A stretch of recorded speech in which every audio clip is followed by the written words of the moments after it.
Welcome to the Total Trader Trading Psychology Series Part 2, Practice Mindfulness to Overcome Erratic Trading. Hi, my name is Dr. Gary Dayton, and I am both a psychologist and a trader. I have created the Total Trader series to help traders develop the all-important mental and technical skills needed to trade successfully. In a trading class I recently attended, we were discussing the importance of trading psychology. The instructor, a well-known trader, asked whether or not the class participants agreed with this statement: trading is 90% psychology and 10% technical strategy. After some consideration, one of the participants responded, "Well, after you learn the technical strategy, trading is 100% psychological." I think this is very true. Many traders who come to work with me often have a good command of technical skills. They've developed a tool or method which has a strong winning edge, but they are unable to trade it successfully. They often say, "If only I could pull the trigger. If only I could stick to the setup. If only I could follow my plan." Why is it so hard to simply follow a trading plan? Why do we take trades outside of the plan and do it over and over again? Why do we fear the market, hesitate on pulling the trigger, overtrade, cut our winners short, and let losing trades run?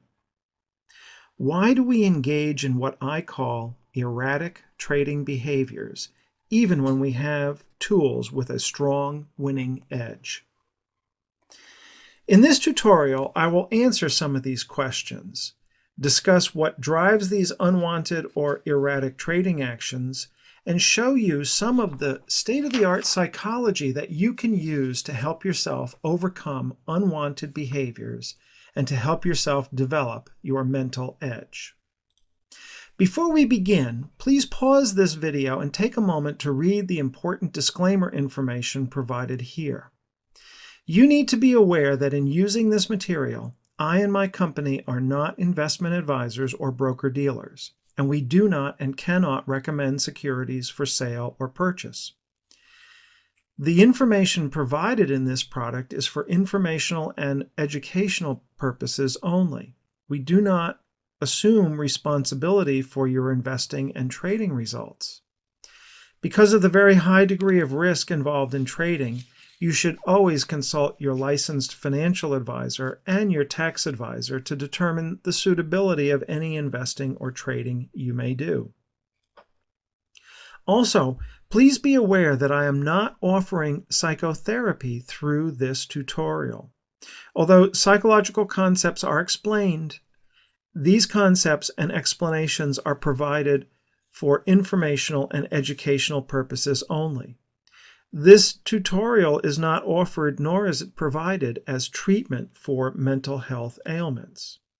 If you are experiencing significant emotional distress, such as serious anxiety or depressive feelings, you are encouraged to seek professional help from a qualified mental health practitioner in your area. Now, let's take a look at what I'll be covering in this video tutorial. First, I will show you what is usually behind erratic trading and why traders engage in such behaviors. We'll also talk about how these actions harm traders and their trading. The erratic trading behaviors I'll discuss in this tutorial include hesitating or failure to pull the trigger, jumping into a trade without a plan, overtrading, and this includes using too much leverage, and the very, very common behaviors of cutting winning trades short and allowing losing trades to run. Secondly, we'll take a look at the common methods traders use to try and cope with these behaviors and why they are ineffective. Traders usually know that sometimes their actions are not helpful to their trading. What they do about it, however, is often ineffective. And in some cases, these common coping strategies can actually add to the situation, making it more difficult to overcome. We'll look at why this can happen. I will then introduce a cutting-edge psychological method, the method of practicing mindfulness.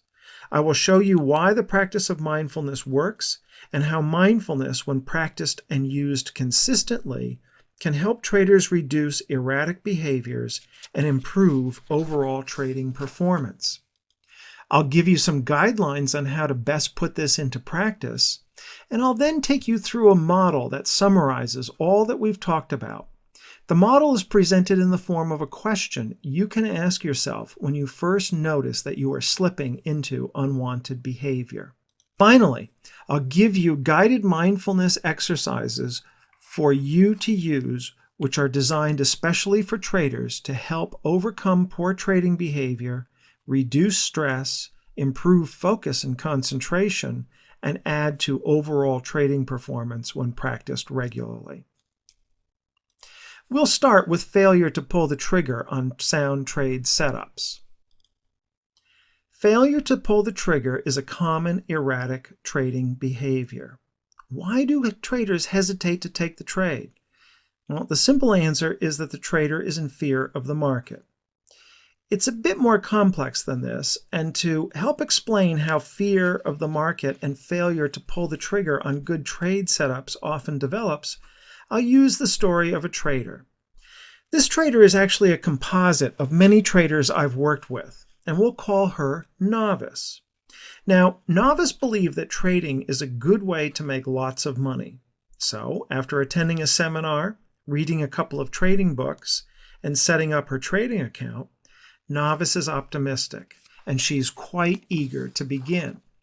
So she starts trading right away. Now, Novice is just one of many traders whose enthusiasm actually becomes a detriment to their trading. Without adequate preparation and before learning about how markets really work and what a choice trade setup looks like, Novice is likely to be trading random patterns, and so naturally she has losses. Of course, no one likes losses and no one likes losing money. But without a solid trading plan and an understanding about how the markets work, most trades taken will have very little edge. And so it seems that nearly every time Novice puts on a trade, the trade goes wrong and she has a series of losses. What Novice is actually doing is conditioning herself to become fearful of the market.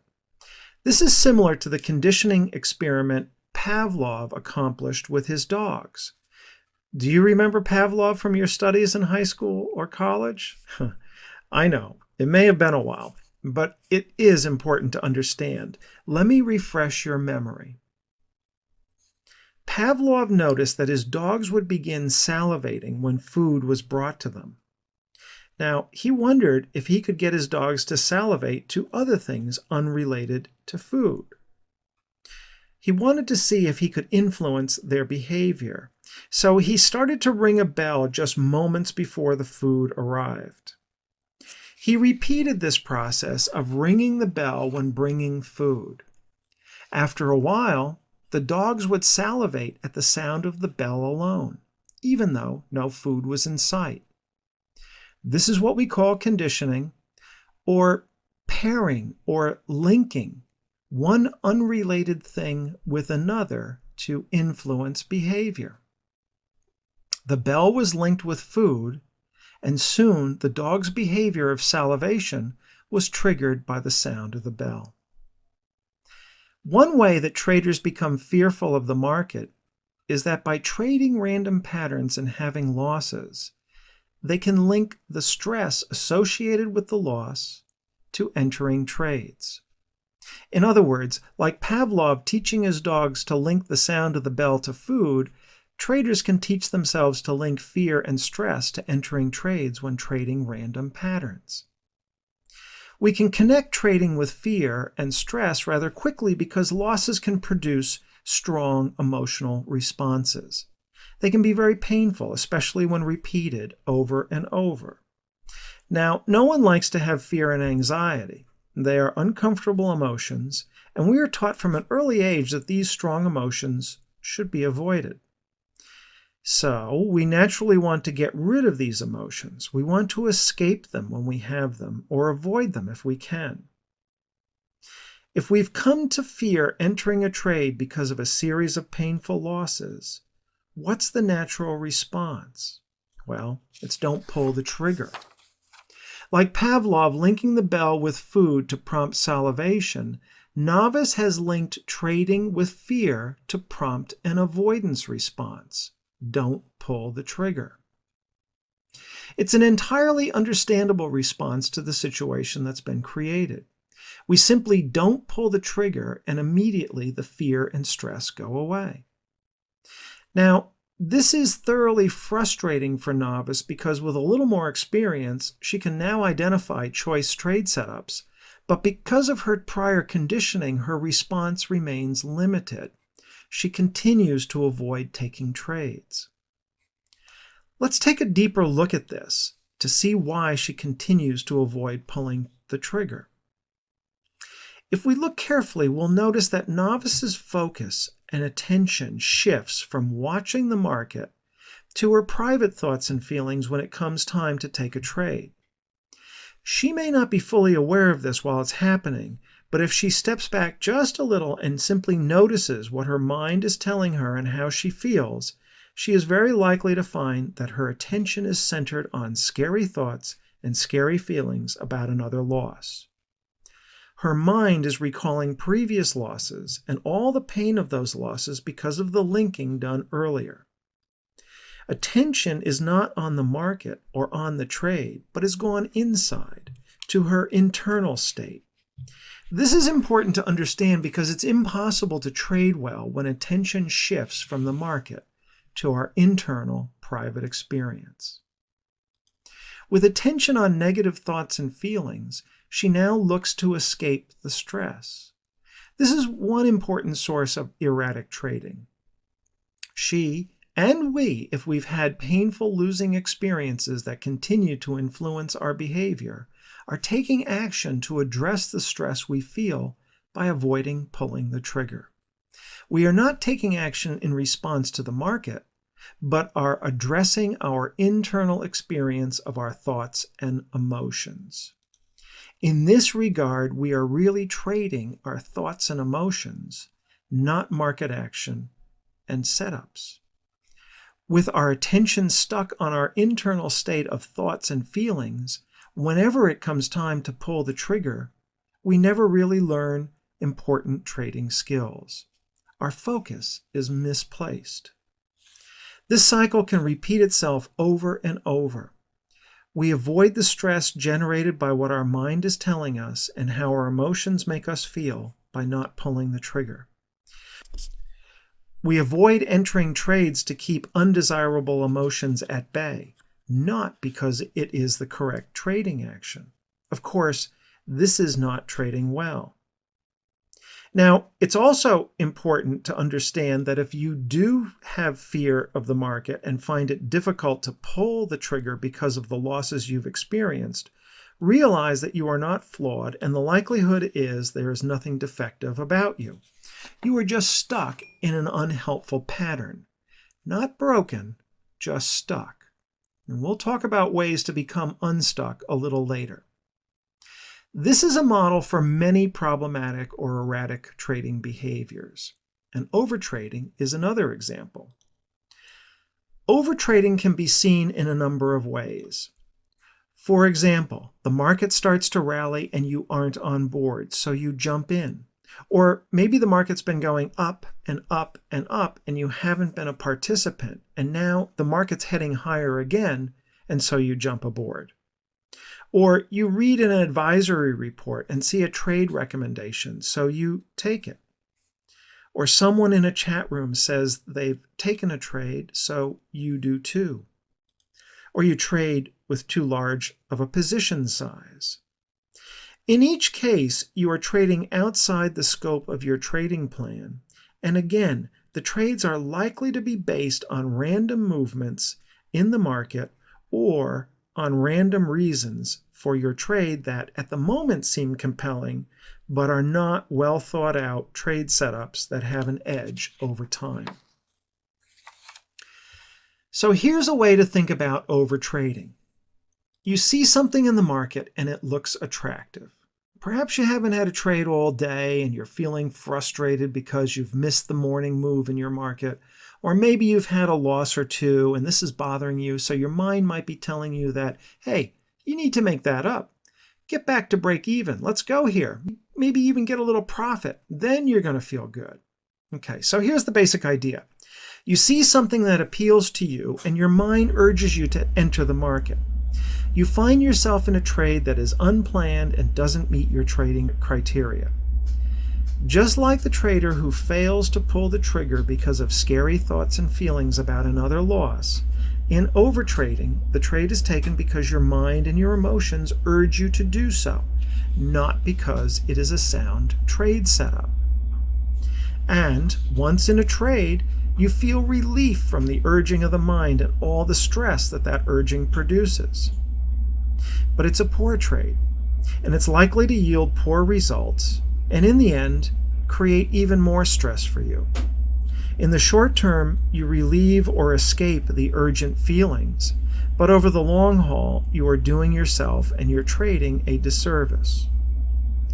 So, whether we are talking about failing to pull the trigger on one extreme or overtrading on the other, we see that they can stem from a similar cause, and that is responding to our internal state rather than maintaining a focus on and responding to what the market is telling us. I'd like to talk a little bit about how traders try to cope with these erratic behaviors. And there are numerous ways that traders try to cope with problematic trading behavior, and I'll talk about a few of the more common coping strategies and why they often fail to correct the situation. One is seeking additional information, and this can mean different things to different traders. For the trader who's overtrading, for example, he or she may read self-help books, study what others have written on greed, and put this information into a checklist of things not to do. Right? For the trader uncertain about how to trade the markets or lacking confidence in his own abilities, we may find him subscribing to various newsletters, following a few gurus, or maybe joining a couple of chat rooms to try to gain more information. For other traders, it might be the simple checking of the RSI, even though the MACD is already on the chart. In most of these cases, substantial effort is put into solving problematic trading behavior. However, all this effort does not usually solve the problem. It's like the story of the blindfolded man who was taken in a helicopter and set down onto a field. Now, the field has numerous deep holes, and walking along, our blindfolded man eventually falls into a hole. Oh, I almost forgot. He was given a bag before being left on the field. And so, taking off his blindfold, he sees he's stuck in a hole, and so he opens the bag. Inside, he finds a tool. It's a shovel. So he starts digging, trying to dig himself out of the hole. Of course, this is not very constructive because he is only digging himself in deeper and deeper. Now, I come along and I look down from above at this man digging away. And I shout down to him and I say, "Hey, do you need any help down there?" He looks up and he says, "Yeah, do you have a bigger shovel?" The point of this little story is that most traders are trying to solve problematic trading behaviors with the wrong tools. It usually isn't about more information. Another trap many traders face is the frustrating tendency to cut winners short. By cutting winners short, I mean getting out of a trade with a small profit and not allowing the trade to mature into its full profit potential. Cutting winners short is both an attempt to cope with a problem and an erratic trading behavior all rolled up into one. Let's take a look at what happens. Usually, a trader gets into a well-planned trade. It's a nice setup that meets all the criteria of a trade with an edge. And the trade begins to show a profit. At this point, however, the trader's mind begins to interpret the uncertainty of price. especially if price is languishing or backs up a little. Now, it's helpful to recognize that we have a tendency to become slightly negative in uncertain situations, and trading is certainly a situation that has an uncertain outcome. Our mood tends to sour a bit, and we become a little defensive. It's a natural response. We're simply looking to avoid an adverse situation, so we become a little pessimistic, and we naturally look to protect ourselves. Now, if we've had a few losses in the past and experienced the pain of those losses, then the mind is likely recalling these. This can amplify the natural pessimistic tendency we have in uncertain situations like a trade. In any event, the mind begins urging an exit from the trade. If you listen, you might hear your mind say something like, "Hey, you better get out now with this profit. You don't want to see this trade turn into a loser, and you certainly don't want to have another loss." So, when we are in a trade and we are viewing the uncertainty of how this trade will work out as potentially negative, it can certainly produce stress in the forms of muscle tension, anxiety, maybe your stomach is queasy or palms are sweaty, you got a racing heart, and the emotion too, apprehension, fear, all the sensations and feelings that are associated with stress. And all the while, the mind is racing away. It's not quiet, but it's telling us how this trade is going to turn into a loss, and how this loss is very bad, and how we don't want that, and so on and so on. Of course, none of this feels good. And so what do we want to do when we feel all of this stress? We want to get rid of it. We want to escape it. We have a strong urge to cut and run with a small profit because our mind is saying we're going to have a loss, and it's bringing up negative feelings. And the mind is probably rationalizing its argument, saying, "Hey, a small profit is better than a loss, so let's get out of here now." So we exit the trade with a little profit. And what happens almost immediately? Our tension drains, our stress melts away, the fearful emotions and the anxiety subsides, and we get relief from our internal state. Now, this is highly reinforcing. We have now learned a very effective method for getting rid of our stress. All we need to do is get out of winning trades quickly, and the stress is gone. It's an almost certain response the next time we enter a trade and feel stress. Now, note again that once again, we are taking action to escape unpleasant feelings and not taking action because it makes sense for the trade.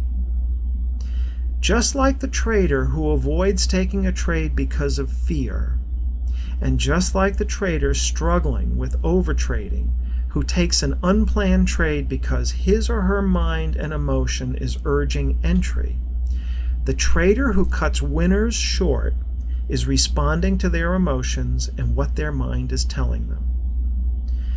The major point is that we are taking trading actions to address our emotions and to address what the mind is telling us, not to address what the market is revealing or what is best for the trade.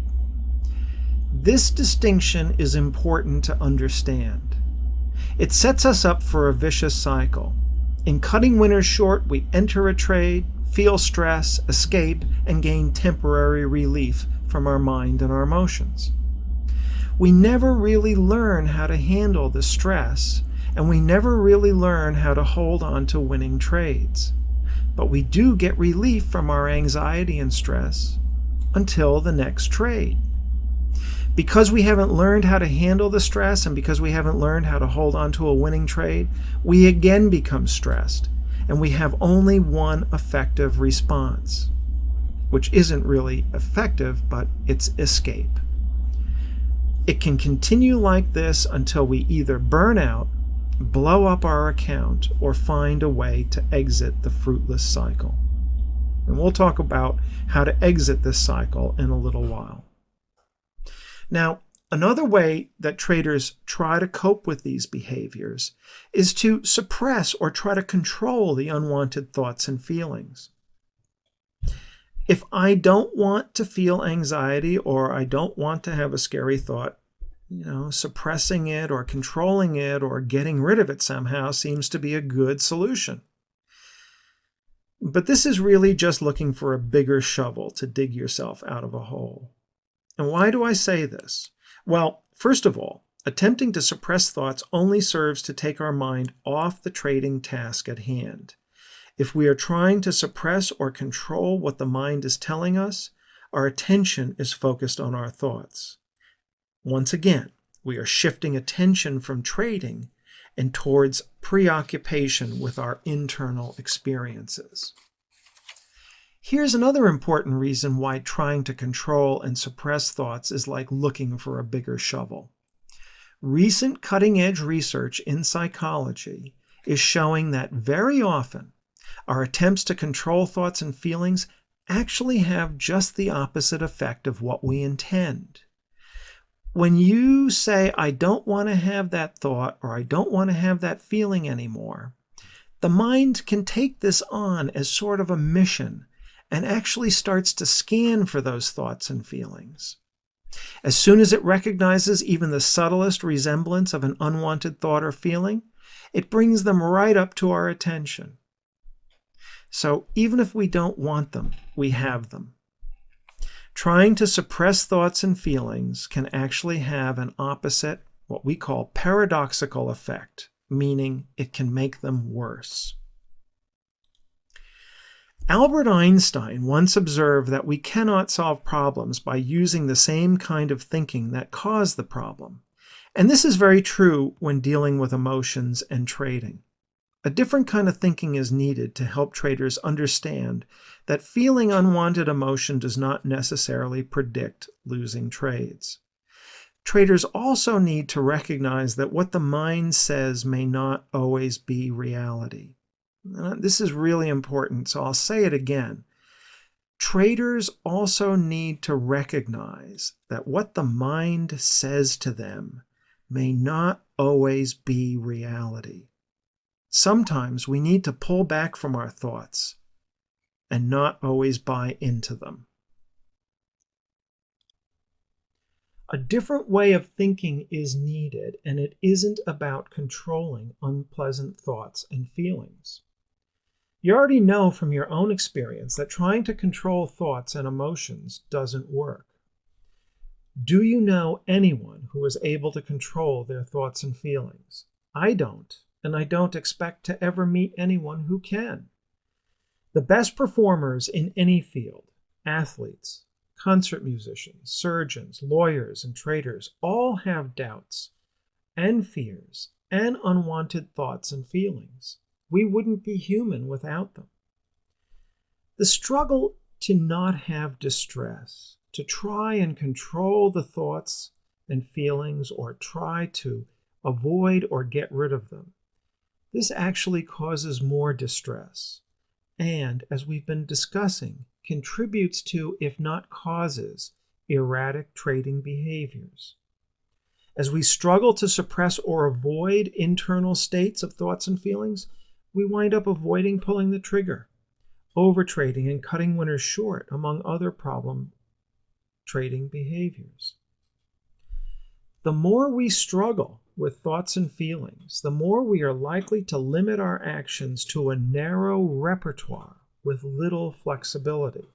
And most of the time, we are responding to our thoughts and emotions in an almost automatic, unhelpful way, rather than responding to the market. We become trapped.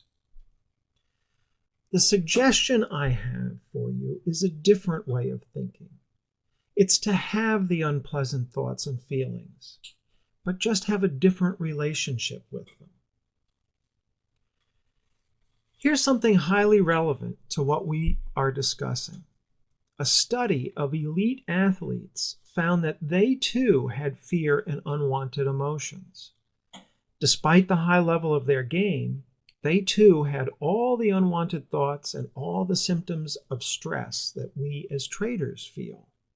They had them, but they had a different relationship with them that enabled them to perform at a high level while having the unwanted thoughts and feelings. Here's a quote from Tiger Woods, one of the greatest golfers ever. He acknowledges having the stress in major tournaments. Here's what he says. The challenge is hitting good golf shots when you have to do it when the nerves are fluttering, the heart pounding, the palms sweating. That's the thrill. Interesting, isn't it? Tiger Woods, maybe the greatest golfer ever, or certainly one of the better ones, has these experiences, these internal experiences while playing his game. Do you remember in March of 2009, the jet that was landed in the Hudson River after just taking off from the New York airport? That was quite a feat. Well, a few days later, the TV host Katie Couric interviewed the pilot, Captain Sullenberger, about what it was like. Now imagine for a moment what it must have been like to be flying that aircraft about to fall out of the sky, and the only option was to land it in a river. In the interview, Ms. Couric asked him if he was worried about the lives of the 100+ passengers he held in his hands. Captain Sullenberger said, "No, I assumed others in the flight crew were taking care of the passengers." She then asked, "Well, were you praying?" And he said, "No, I figured others were doing that too." Captain Sullenberger then went on to say, "The physiological reaction to this was strong, and I had to force myself to use my training." Now, Captain Sullenberger is a man of few words, but he says the physiological reaction was strong, meaning he felt the enormous stress, not simply of fear, but likely terror. And he went on to say that he had that reaction, but turned his attention to his training. In other words, focusing on the tasks he needed to accomplish to land that plane, checking the airspeed, leveling the wings, adjusting the attitude of the descent, and whatever else was necessary at that time. Note that neither Tiger Woods nor, in this extreme example, Captain Sullenberger, are able to remove unwanted thoughts and feelings. And this is what the research shows as well. Elite athletes and other performers aren't able to remove uncomfortable thoughts and feelings, but they are able to remove the effects of thoughts and feelings from their performance. And that will be our goal too. This is all about being focused on the trading task at hand, rather than focused on the experiences we are having with our internal state. This is an important distinction, and in a few moments it's going to lead us into a discussion about being in the zone. But we'll get there in a moment. But first, I want to talk about self-focus versus task focus. We want to be focused on the market and the trade and the tasks needed to identify sound setups, the entries, placing protective stops, managing the trade, and then exiting when appropriate, just like Captain Sullenberger in landing the plane in the Hudson River, focusing on the things that needed to be done, rather than on the physiological response that he was having. Now, as we've already seen, when we're focused on our thoughts and feelings and our internal state, our attention is centered on ourselves. And this leads to negative performance.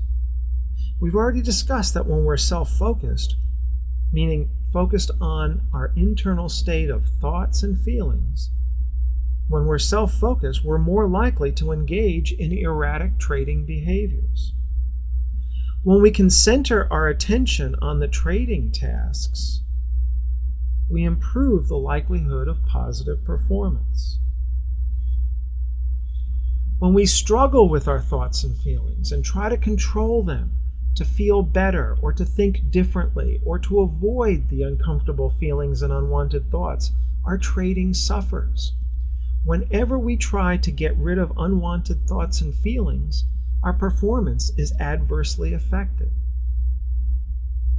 When we can maintain a focus on the task and not redirect our attention to our internal state or become distracted by our internal events or outside events as well, we place ourselves into a position to enter what many refer to as being in the zone or the zone of optimal performance. We certainly can't be in the zone when we're focused on things other than what is most important to the trade. So how do we get there? Mindfulness and making the choice to stay focused on the task at hand are related to the zone and peak performance. Mindfulness especially helps the trader maintain attention and poise without having to change thoughts and feelings or control them in any way. Through the practice of mindfulness, we can come to understand that what the mind and the body tell us are simply transient, short-lived experiences that come and go all the time.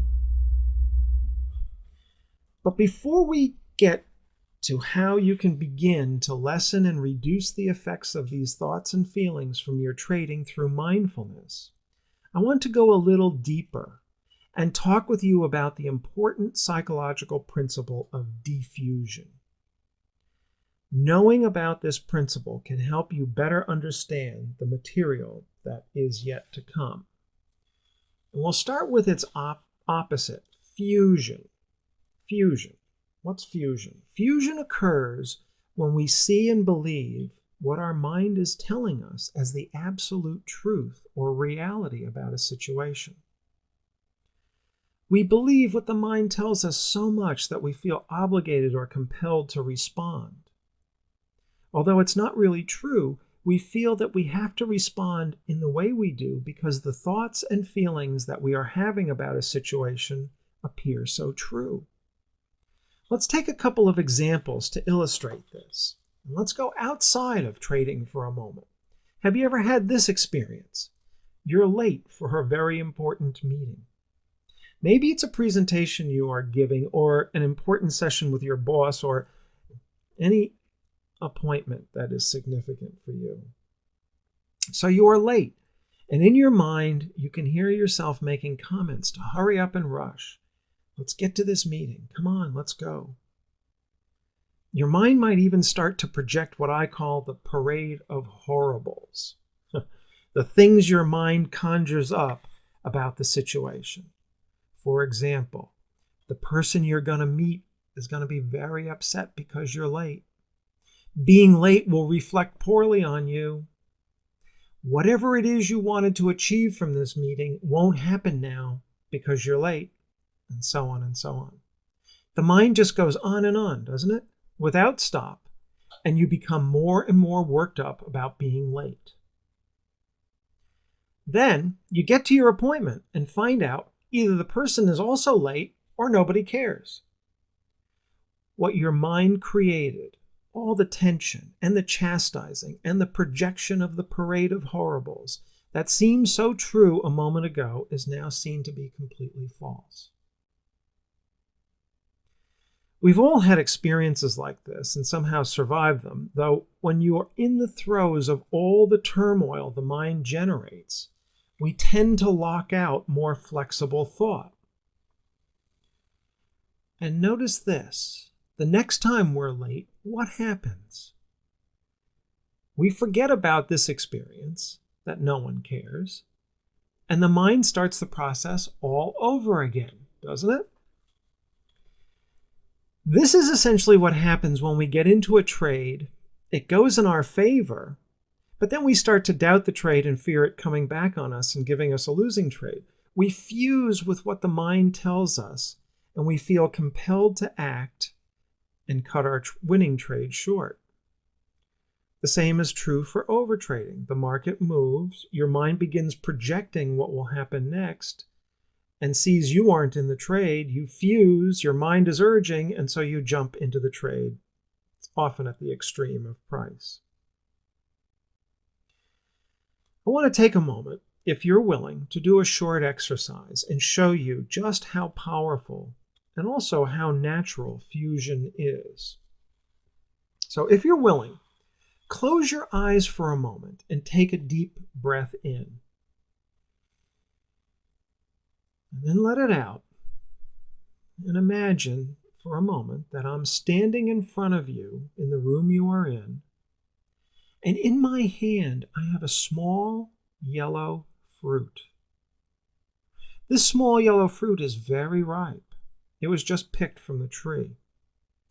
You can see how ripe it is. And if you were thinking that in my hand I held a lemon, you would be correct.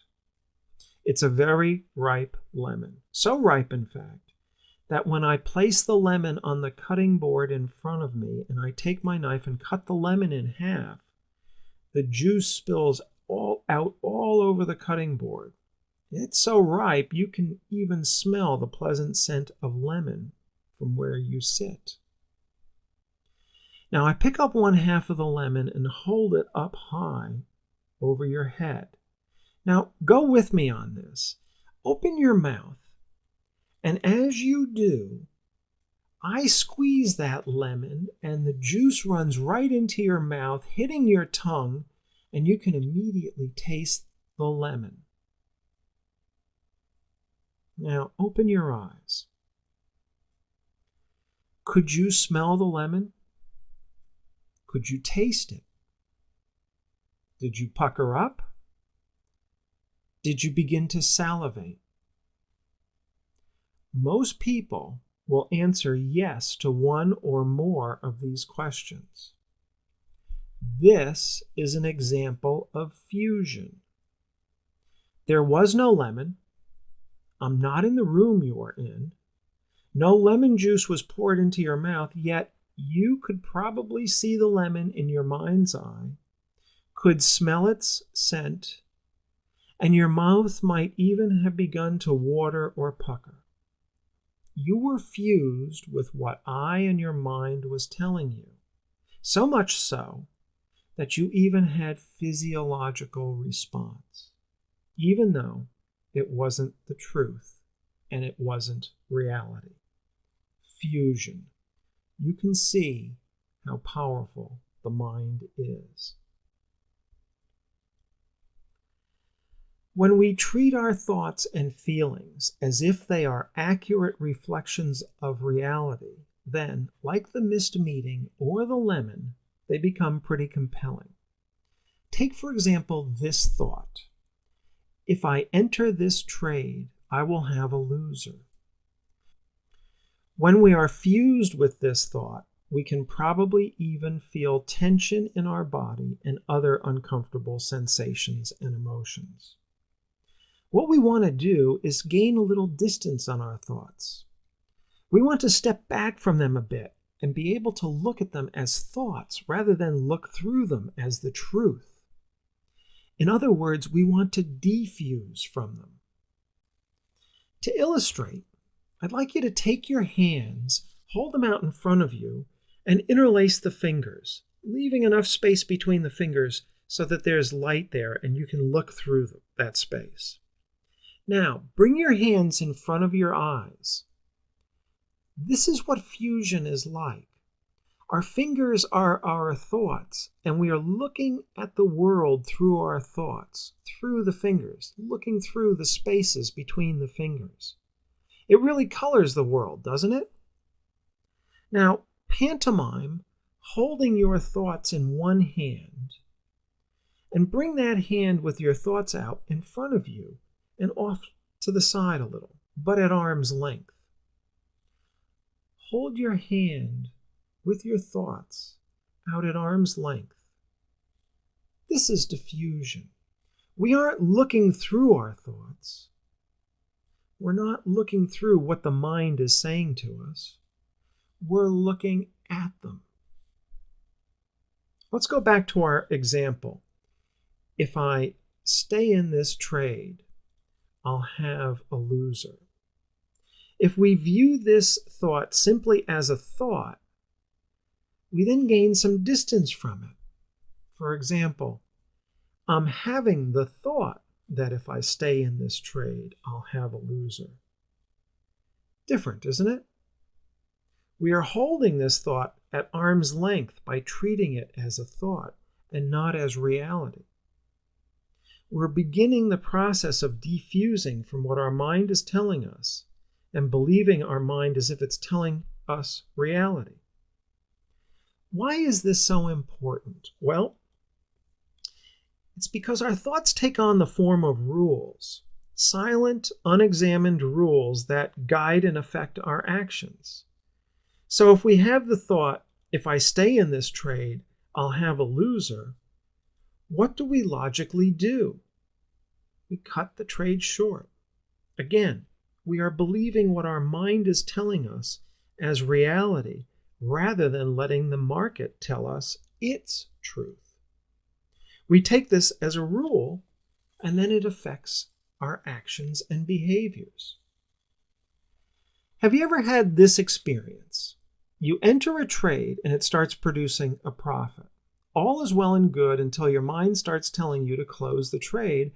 Otherwise, you risk turning this modestly profitable trade into a loser. Now, believing your mind, you close out the trade, and then the market runs much farther in your direction. What's your mind saying to you now? If it's like many traders, it's chastising you and criticizing you for getting out too early, even though it just told you moments ago to do exactly that. And now, once again, we believe our minds as reality and now feel bad because we should have stayed in. But which mind was right here? Was it the mind that told us to get out of the profitable trade because it feared a loss? Or is it the mind that chastises us now for getting out too soon? Unfortunately, most traders believe both minds. Not only do they cut the winner short, but then they feel bad for doing exactly what the mind told them to do. You can't win, can you? Well, not if you are listening to what your mind is saying as if it were the truth. This is fusion, believing what our minds are saying as if it were reality. You can see that it will often get us to act against our own best interests, especially in trading. Now, I hope I've made the point clearly. It's not that our mind is an enemy, never to be trusted. Most of the time, our minds work in our favor and help us to negotiate our environment pretty well. But when it comes to emotions and situations of uncertainty, which will easily generate a lot of mental chatter and a lot of unwanted emotions, it's important to step back and become more observant. It's important to step back and look at rather than through what our mind is telling us. This is diffusion. I hope I've made the point clearly. It's not that our mind is an enemy never to be trusted. Most of the time, our minds work in our favor and help us to negotiate our environment. When it comes to emotions in situation of uncertainty, which will easily generate a lot of mental chatter and unwanted emotions, however, it's important to step back and to become more observant. This is diffusion. We want to diffuse from what our mind is telling us. It's not trying to eliminate or stop thoughts and feelings. That's impossible. But it is stepping back from them, getting some distance from them, and not buying into everything the mind says as if it were the truth. Diffusing simply means being able to see our thoughts and feelings for exactly what they are, and not necessarily reflecting reality. So how do we start to decenter from what the mind is saying, and how do we start to look at thoughts and feelings for what they are, just as passing internal events that have no enduring significance? and not as if they are reflecting truth and reality. Mindfulness is one very important and useful way to diffuse. Mindfulness promotes a greater awareness of what the mind tells us as it occurs and helps us to begin to decenter from what the mind as well as what our emotions are telling us. Mindfulness helps us to begin to adopt Einstein's notion of thinking differently about the challenges we have, rather than to be thinking in the same old way, and that likely got us into the difficulty to begin with. And, as we've seen, this same old way of thinking works against us because it tends to sustain and keep that difficulty going. So mindfulness promotes a greater awareness of what the mind is telling us as it occurs. We begin to detach from the constant stream of mental thoughts. We begin to see our thoughts just as a stream of natural commentary offered by the mind, but not necessarily reality. Through the practice of mindfulness, we begin to part from our eyes the veil that the mind cloaks our experiences in. Remember the little exercise we did with your fingers laced in front of your face versus looking at your thoughts at arm's length? Well, that's what mindfulness helps us to do. It doesn't change our thoughts, and this is important. We still have the same thoughts. The change doesn't lie in thoughts and feelings, but in how we relate to them. This is the key. Mindfulness, with practice, helps us to change our trading actions by helping us to change how we relate to our thoughts. We learn to view the mental scenery with detachment and not as a reflection of reality. When what our mind is telling us is viewed as simply a series of thoughts and words, we can view them with interest and not necessarily feel compelled to act on them. From this vantage point, we can see reality more clearly.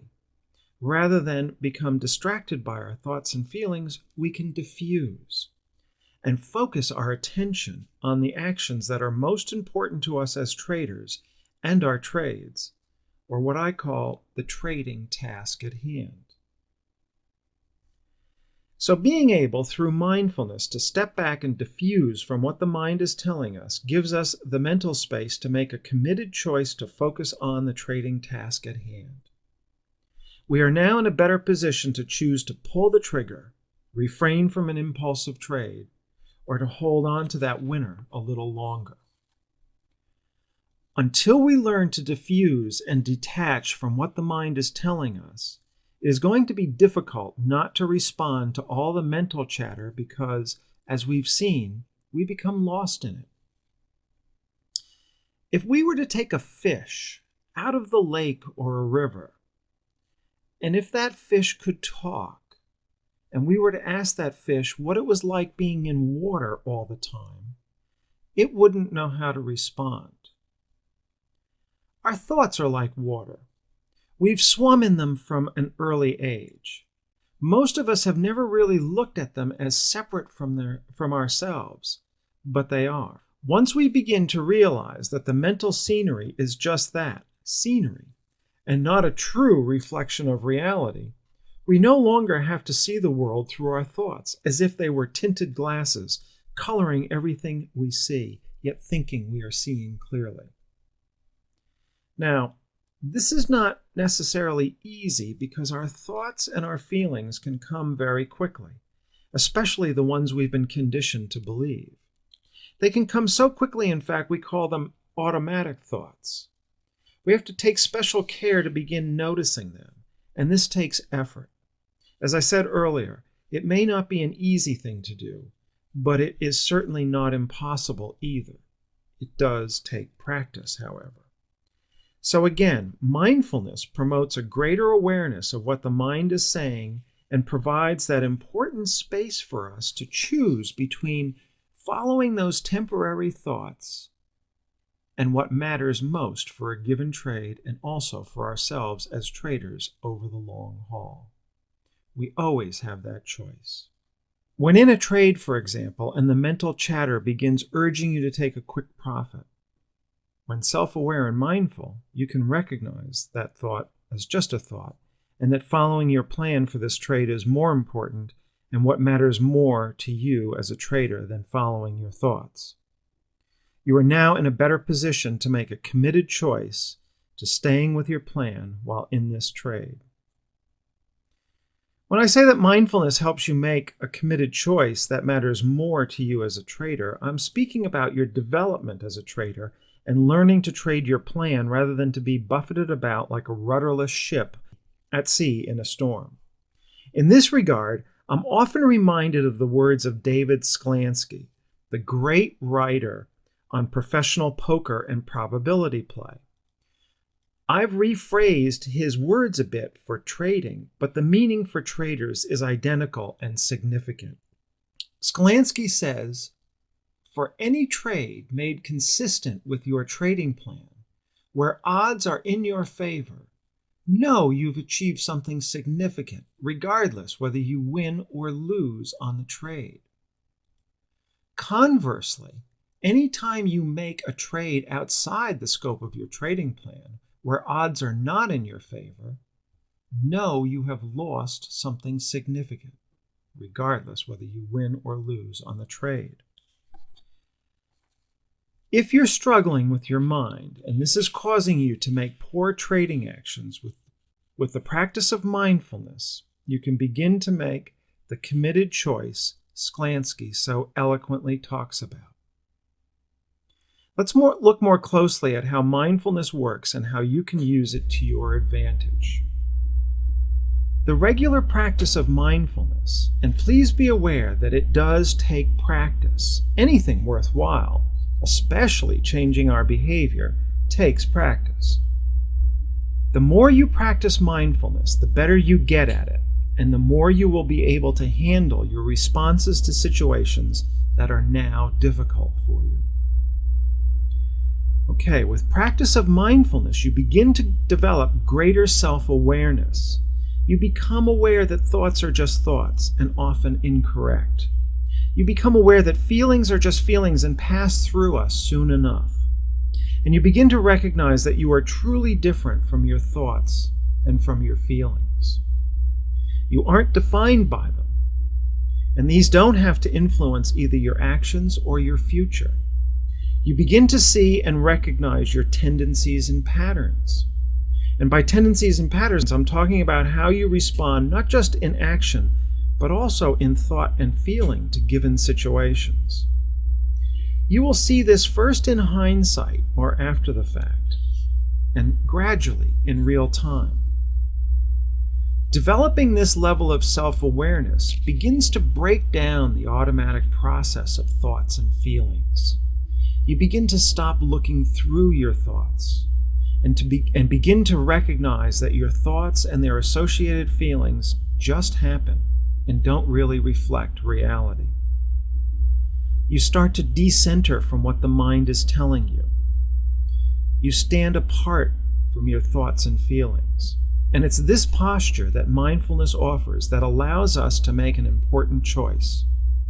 We're now in a position to either choose to respond to our unwanted thoughts and uncomfortable feelings, or shift our attention to what is most important to us in a given trade and for us long-term as traders. In other words, the relationship with our thoughts and feelings has changed. Through mindfulness, we are no longer compelled to act in accordance with what the mind is telling us. We can shift our attention and focus back to the task at hand and onto what the market is telling us. That is, we can focus on what is unfolding on the charts and make higher quality trading decisions. Doing this obviously increases the likelihood of much more consistent and successful trading. At the end of the video, I've included 2 mindfulness exercises you can use. These are guided centering exercises that can help you see your thoughts as simply thoughts. One is a short guided centering session. You should start with this one or use it when time is limited. The other is a longer session. It's important to practice daily. You don't need to spend a lot of time in formal mindfulness practice. 10 or 20 minutes a day is quite fine. But daily practice is important. This is a skill, a mental skill. Like any skill, it takes practice, effort, and time to develop. You need to work at it and develop it. If, for example, we wanted to become fit, we might join a gym. Well, we don't just step through the door, walk into the gym and say, "Hey, I'm fit." It's the same with mindfulness. We can't just listen to this video and say, "Hey, I'm mindful." Do the work. Practice daily. Over time, you may find that like the long-term runner, it's hard to go a day without practice. And it's not just in formal practice that you can be mindful. The good news is you can do it pretty much anywhere. When you're writing in your trading journal and you find your mind drifting, just notice your thoughts and bring your focus back to the task at hand. The same with preparing for the trading day. As soon as you recognize that your mind is wandering, bring it back to what's most important to you. Your mind might say to you, for example, that you would rather watch television rather than study your charts and prepare for trading the next day. It might give you all kinds of excuses, such as you're tired, you worked hard today, you need a day off, and so on. Just note these comments and turn your attention back to the trading task at hand. There's no need to fight them, no need to try to eliminate them, no need to struggle. Just mindfully refocus your attention. It's the same with reviewing charts. And how about in everyday life? You don't need to practice this only in trading situations. Everyday situations outside of trading also offer opportunities for mindfulness practice. For example, let's say you're in a conversation with someone and you notice that your mind starts to wander. Maybe it's thinking about how to respond to what this person is saying, a typical occurrence. Simply and gently remind yourself to become mindful and turn your attention back to what your counterpart is saying. If you're in the grocery line waiting to check out and begin to become impatient thinking about all you have to do that day, notice this and gently bring your mind back to the present moment. When in a trade, notice what your mind is telling you. Notice it is likely to be in the past, maybe reviewing an old loss, or in the future, perhaps predicting a calamity. Just notice and gently bring your attention back to the chart and the tasks of managing your trade. This is mindfulness in trading. In virtually any situation, when your mind begins to wander, just note that your thoughts are wandering and bring your attention back to the task at hand, whatever that may be. This is mindfulness. It's simple, and the more you practice it, the more skilled at mindfulness you become, and the more powerful it becomes as well. Using the process of mindfulness can help you develop flexibility in your trading performance. If you are trading on emotions and cutting your winners short, for example, or overtrading or hesitating on pulling the trigger, you are really responding to your thoughts and feelings and not responding to the market, as we have been discussing. Your response and your ability to respond is narrowed. You have a limited repertoire, so to speak. You get into a trade, get scared, and cut the winner short. Through mindfulness, we want to help ourselves expand our range of responses. Sometimes it will be important to exit a trade before we planned. But at other times, we want the flexibility to be able to stay in that trade and follow it to its logical and hopefully profitable conclusion. The graphic on your screen is a model to help you with this process. Starting at 1 at the bottom of the hexagon, be self-aware. Recognize that there's a difference between you and the things that you struggle with. The struggles don't define you. You're not a bad trader. just a trader who currently has some unhelpful habits. Recognize this difference and engage that part of you that can observe your thoughts and your emotions and your bodily sensations. Stand a bit apart from yourself, mindfully observe, and ask yourself, am I willing to be open to all of my thoughts and feelings, keeping in mind that any attempt to control or struggle with them hasn't worked for you and isn't likely to work in the future?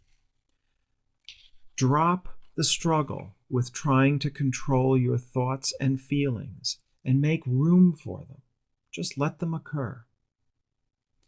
Notice what your mind is telling you mindfully with a little distance, not looking through your thoughts and allowing them to influence your behavior, but instead mindfully recognizing that your mind is saying what your mind is saying to you for what it is, a series of thoughts and feelings, not necessarily reality, and not something you necessarily need to feel compelled to act on if it runs contrary to your trading goals.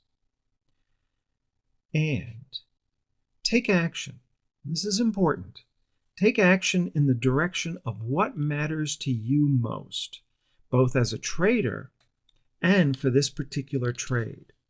Take a step, even a very small step, towards the proper trade management, rather than responding to the noise of your mind and your feelings. Do what is best for you and what's best for your trade, not what is best for your mind and your fleeting emotions. And do it now, right now, not later, not tomorrow, not in the next trade, but now, in this moment, in this trade, and in each present moment. Mindfulness helps to give you the choice between struggling and taking valued action. The struggle we all know. It's tightening your emotions, limiting your trading, becoming incredibly frustrated and getting poor results. Valued actions are the actions of sound trading. Good trade management, setting stops, entering trades without hesitation, exiting poor trades immediately when you clearly recognize that the trade is wrong. It's a very good idea to spend some time thinking about valued trading actions. You can imagine a top trader and think about how he or she would act from planning a trade, taking it, managing it, and finally exiting the trade. List out these actions as valued trading behaviors you want to pursue rather than taking trading actions in the service of trying to control and eliminate unwanted thoughts and feelings. Mindfulness helps give you the mental space to be able to make a choice in how you respond. You can either continue to struggle with your thoughts and feelings, leading to inconsistent trading and what I would call continued suffering, or you can choose valued trading actions, eventually leading to consistent trading and vitality. When you're mindful, you always have a choice. There are other benefits to mindfulness you will begin to notice after some practice. Your focus and concentration are likely to improve. What may have sidetracked you earlier become less distracting.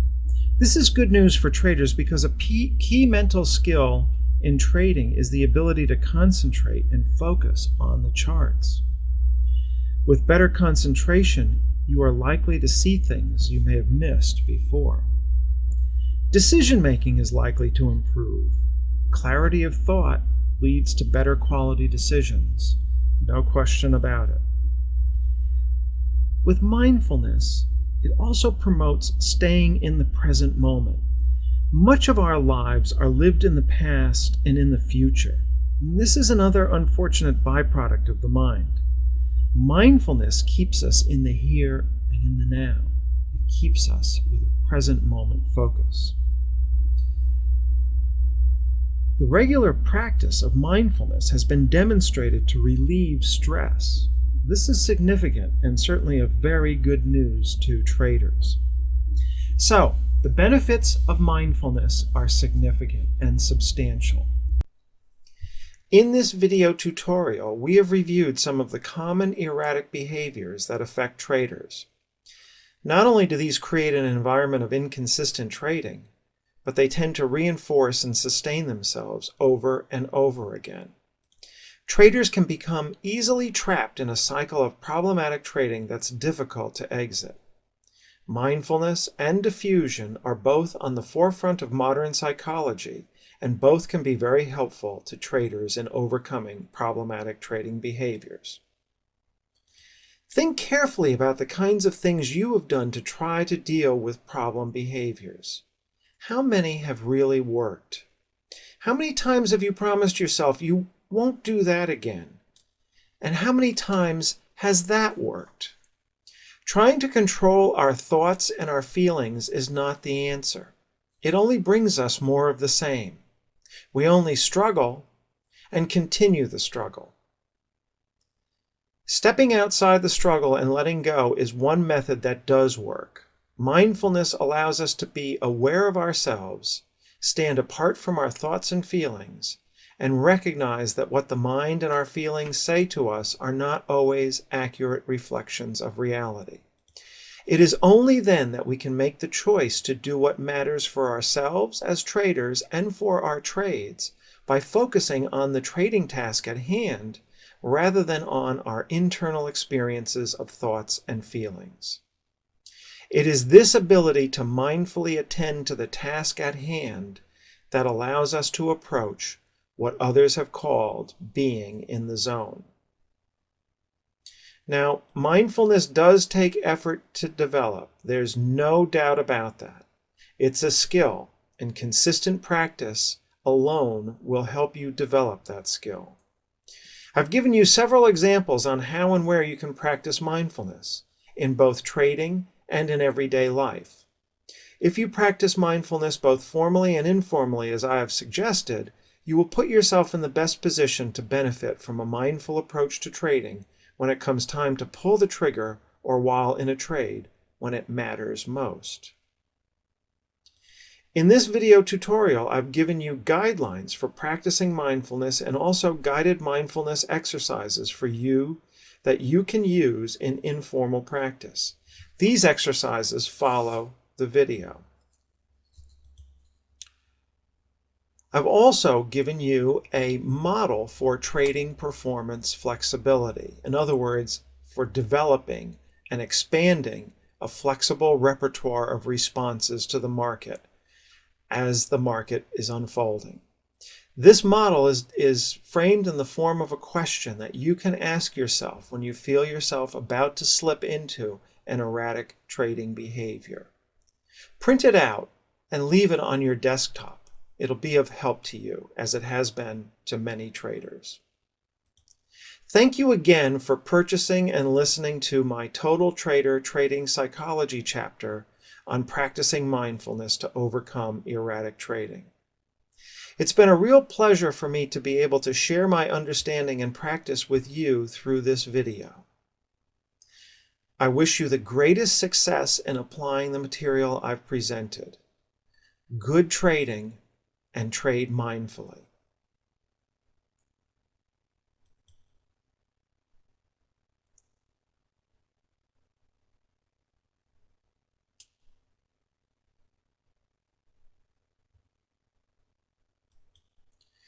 Before beginning your mindfulness practice, I'd like to say a brief word about the mindfulness exercises that follow, and mindfulness in general. The main task of these exercises are to maintain focus and concentration. You will no doubt find your mind wandering off the task. You need not be concerned about this, and please do not become frustrated about it. This is simply what minds do. You also need not struggle with your wandering mind. Struggle takes you right out of mindfulness. Instead, each time you note your mind drifting, acknowledge it and gently bring your focus back to the point of concentration. That's all there is to it. There's really nothing more. That's the only goal in mindfulness as being practiced here. Simply to bring your mind back into focus each and every time it wanders off. As your mind wanders, it is helpful to note this tendency and become curious about it. This attitude will serve you well in mindfulness practice. Your mind will likely throw up all kinds of things, from wanting to think about what you have to do later today to thoughts like, gee, I wonder what we'll have for dinner. When you notice the thoughts, you can simply say to yourself, a thought, and then gently bring your mind back to the task at hand. Through this form of mindfulness practice, you are in essence trading your mind to return quickly from its wandering travels back to the task at hand. You will quickly learn on a deeper level than many how the mind operates.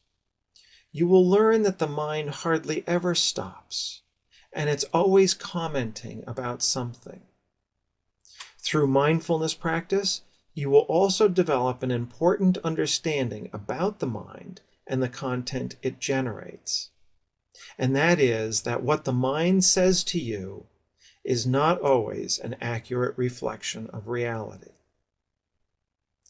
One mindfulness expert has described the mind as a puppy that flits from here to there and over to there and back to here with little rhyme or reason to its flitting to and fro.